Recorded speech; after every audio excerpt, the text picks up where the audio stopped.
Welcome to the Real News Network. I'm Jessica Devereaux in Baltimore. Nuclear negotiations between Iran and the P5+1 group are underway. Center stage at this round of negotiations will be one main issue raised by the United States. How many centrifuges will Iran be allowed to maintain, and how much time will it take for Iran to gain the capabilities to develop a nuclear weapon? U.S. National Security Advisor Susan Rice recently said, "We all have a responsibility to give diplomacy a chance to succeed, but America won't be satisfied by mere words. We will only be satisfied by verifiable action from Iran." Now joining us to discuss all this is Gareth Porter. He's a historian and investigative journalist, and he writes regularly for Interpress Service on U.S. policy towards Iraq and Iran. He's also the author of 5 books, including the latest, Manufactured Crisis: The Untold Story of the Iran Nuclear Scare. Thanks for joining us, Gareth. Hello again, Jessica. So, Gareth, first of all, just give our audience a quick date. Where are we at in terms of these negotiations? Well, this week, of course, is really the start of the most important phase of the negotiations, which is when the two sides, the U.S. and its negotiating partners, the P5+1, and Iran, begin to actually draft a comprehensive agreement. And so this is the longest of the sessions so far, and by any measure, the most important. And whether they can really make great progress in this particular 5 days, I think is going to be all important in terms of whether there is in fact going to be an agreement. And my own view, based on what I have picked up over the last several weeks, is that there are going to be very serious problems in this round of negotiations because of the already telegraphed and advanced intention of the United States, of the Obama administration, to demand that Iran give up as much as 80% of its centrifuges, its capability for enriching uranium, on the ground that the United States must have a minimum of 6 months lead time once the Iranians have made the decision, the theoretical decision, of course, to go for a nuclear weapon, to try to enrich as much uranium as fast as they can at weapons grade. And of course, this is going to cause great difficulties, and I would suggest that in fact it's a deal breaker if the United States does not back off the intention to do that.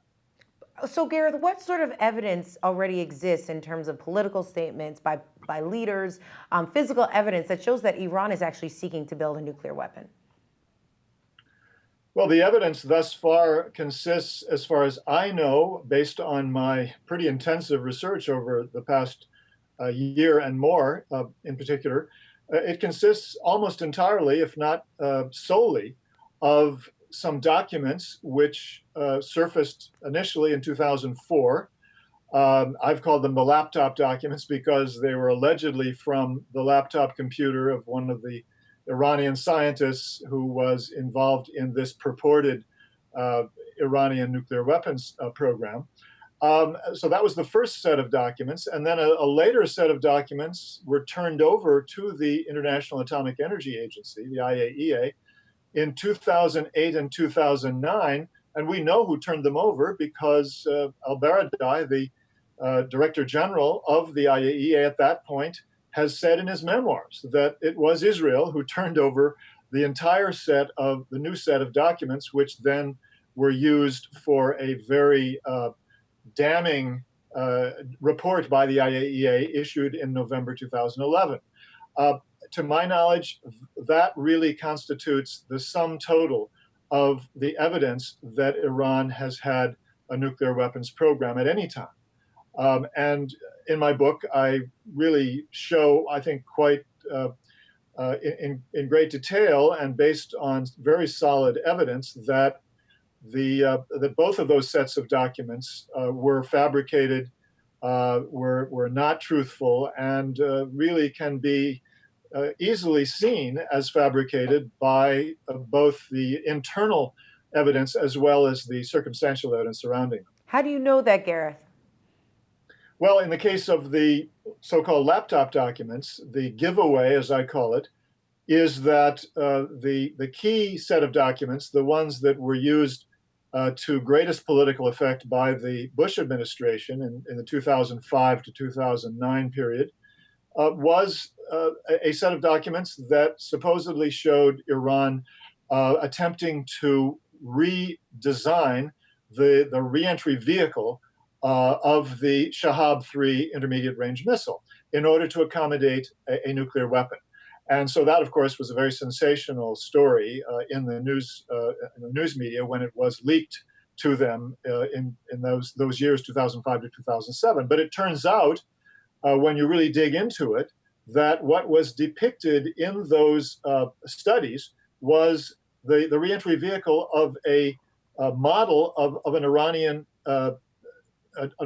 ballistic missile, which had already been abandoned as early as 2000. In other words, the decision had been made by Iran that they had to replace that missile with a new version that would be much improved, a missile that had a reentry vehicle that did not resemble in the slightest the reentry vehicle that is shown in those drawings. So again, if you compare what was said about those documents, the way they were described, and this was confirmed to me by the head of the IAEA Directorate of Safeguards, Ali Heinonen, in an interview, if you compare that information with independent information on the ballistic missile program, you find that it simply could not have been authentic documents. It was done by somebody who wasn't aware of the shift that Iran had made in its missile program, which was revealed only in mid-2004, too late to change those documents. Gareth, let's turn and talk about a recent report released by a UN panel of experts.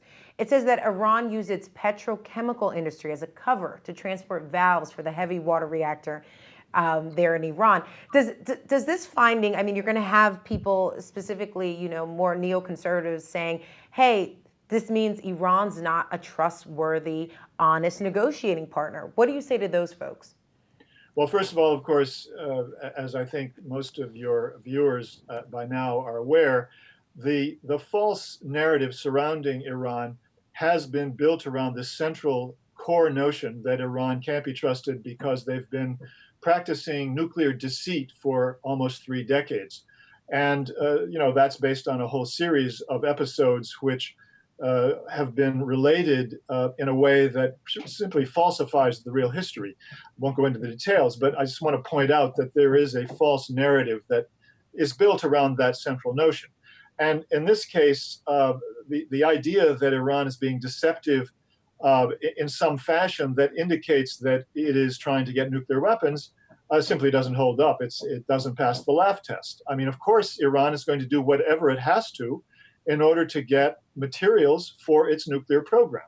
The United States is trying to prevent it from doing so. It has for the last 30 years, and Iran does not accept the right of the United States. Indeed, the United States has no right under international law to have prevented Iran from getting the material necessary for its peaceful nuclear program. So what the Iranians are accused of doing is, of course, simply not evidence at all of any dishonesty that has to do with their intentions in terms of the nuclear program. It simply means that they're doing whatever is necessary to get around restrictions that the United States and its allies have been placing on their ability to procure this material. All right, Gareth Porter, thank you so much for joining us. Thanks very much, Jessica. And thank you for joining us on the Real News Network.